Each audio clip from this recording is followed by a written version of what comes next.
When you're fighting a war, you never know what's happening until you read about it later in the newspapers. You just know that you have to throw stuff at the enemy and dodge the stuff the enemy throws at you. Maybe someday when you were out of the line, you'd read about what you were fighting for. Pretty words like democracy and liberty.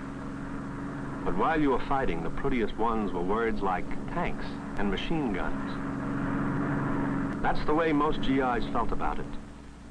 Until we got a look at some of the 21 million Europeans who had been held captive in Nazi Germany.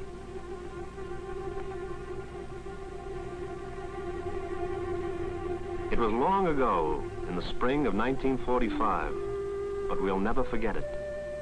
We saw liberty. It was a rush of excitement. It was a feeling that couldn't be controlled because it had been controlled for so long. It was doors opening up for the first time in many years.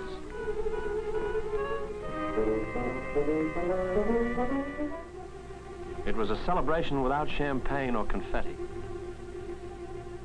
There were a few flowers that looked very beautiful, and there was something in the air that was stronger than champagne. That was liberty, too.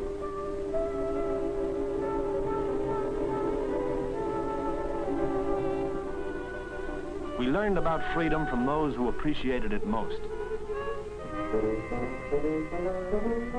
You heard those voices in a dozen different languages saying, "We have waited so long for you to come."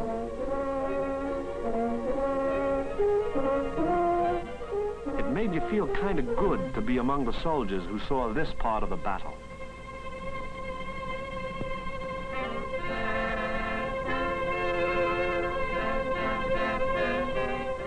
And then another thought about freedom began to crowd your mind. The thing about freedom that was hard to realize was the fact that freedom was you.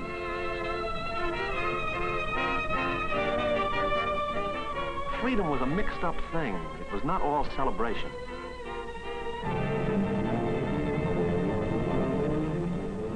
Every cheer had an echo in hearts too weak to shout aloud.